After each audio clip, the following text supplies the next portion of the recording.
It's 2 a.m. The baby won't stop crying. You've fed them, changed them, rocked them, walked them across every inch of the floor. You've whispered, you've sung, you've stood frozen in the dark like a hostage, and still the crying continues. In that moment, something ancient stirs in you. A frustration so deep, so physical, it almost frightens you. You don't act on it. Of course you don't. But the feeling is there. Raw, wordless, real. And here's what nobody tells you. That feeling has been there for 300,000 years. Every parent who has ever lived has stood in that darkness, in a cave, in a hut, in a tent made of animal hide, in the middle of a savanna, surrounded by predators, surrounded by silence that a crying infant was about to shatter. So what did they do? What did ancient humans actually do? Not in theory, not in the sanitized version, but really do when a baby would not stop crying and survival itself was on the line. The answer will change how you think about parenthood, about human nature, and about the child you once were. The obvious answer feels uncomfortable, so most people don't say it out loud, but it hovers there. They must have abandoned them, or worse. That's the dark assumption, that ancient life was brutal, that infant crying was a death sentence, that prehistoric parents were one sleepless night away from making a terrible choice. And honestly, historians assumed this for decades. The old narrative of early human life, nasty, brutish, short, left little room for tenderness. But that's not quite right. The real answer is far stranger, far more moving, and in some ways, far more unsettling than you'd expect. Because what the fossil record, the anthropological field studies, and the evolutionary biology all point to, when you put them together, is not cruelty. It's something almost unbearably human. In 2017, anthropologist Nikhil Chowdhury at the University of Cambridge published a study in the journal Evolution and Human Behavior that should have made front-page news. He and his team spent months observing the Acta, a group of hunter-gatherers in the Philippines whose way of life closely mirrors what our ancestors likely experienced for the vast majority of human prehistory. No agriculture, no permanent settlements, small mobile bands living close to the land. What they found about infant care stopped them cold. Agta babies are almost never put down. Not for a nap, not for a moment. Infants are held continuously by multiple members of the group for the vast majority of their waking and sleeping hours. Not just by the mother, by fathers, siblings, cousins, grandparents, and completely unrelated adults who simply live nearby. Chowdhury's team calculated that Agta mothers are the sole caregiver for their infant less than half the time. The rest of the time, the baby is moving through a web of arms, warm, held, never truly alone. And here is the key finding. Agta infants cry significantly less than infants in industrialized Western societies. Not a little less, dramatically less. Because crying, it turns out, is not simply a personality trait. It is a signal,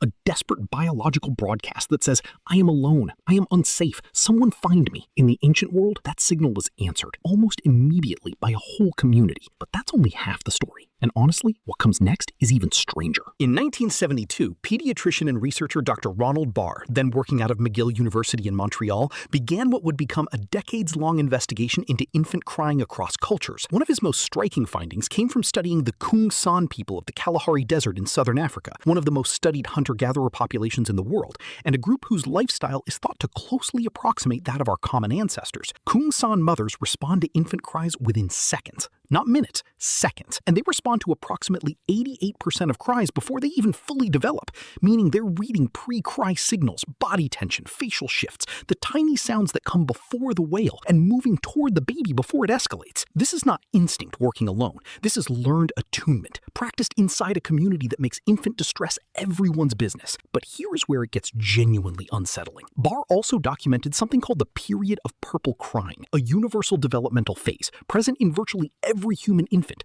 where crying spikes dramatically around 2 to 3 months of age, peaks, then slowly fades. It happens in every culture, every socioeconomic condition, every parenting style. It is, in the deepest sense, built in. What varied wildly across cultures and across history was not whether babies cried, it was whether anyone came. In industrialized societies, where nuclear family isolation replaced the village, where a mother might spend hours alone with a screaming infant, the gap between the cry and the response grew. And in that gap, something broke. Not just the baby's nervous system. The research on cortisol responses in unattended infants suggests that chronic non-response leaves measurable biological marks. Something broke in the parent, too. The ancient world didn't solve the problem of the crying baby by silencing it. It solved it by refusing to let anyone face it alone.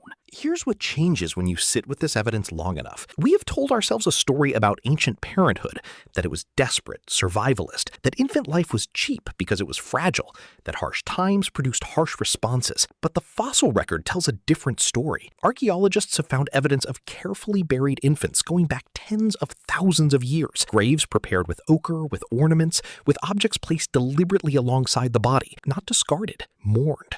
In 2020, a team from the Max Planck Institute for Evolutionary Anthropology, excavating a site in Kenya, found the remains of an infant buried approximately 78,000 years ago. The oldest known intentional burial in Africa, laid in a carefully dug pit, head resting on a pillow made of perishable vegetation. Someone took time. Someone grieved. Someone said this life mattered. The ancient response to infant distress wasn't detachment, it was hyperattachment, distributed across an entire group, woven into the social fabric so deeply that no one person had to bear it alone. What we have lost isn't ancient toughness, we've lost ancient tenderness. We replaced the village with an apartment. We replaced the band with the nuclear family. And then we handed new parents a screaming infant at 2 a.m. and told them to figure it out. What if the exhaustion you feel or have felt or will feel in those dark, impossible hours with a crying child isn't weakness? What if it isn't failure? What if it's the completely rational response of a nervous system that evolved to share this weight across 10 people, suddenly carrying it alone? You were never designed to do this by yourself. Not you specifically. No human was. The biology of infant care and the biology of the caregiver were both shaped in a world where help was always nearby, where the cry was everyone's problem, where one set of arms was never expected to be enough. The guilt you carry for feeling overwhelmed, that guilt is the cruelest trick of the modern world.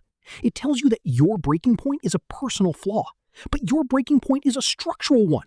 You are one person doing the work of a village, and somewhere in your body you know this. You've always known this. We didn't become human by hardening ourselves to the sound of a crying child. We became human by refusing to let that sound go unanswered, and we have been trying to find our way back to that circle of arms ever since.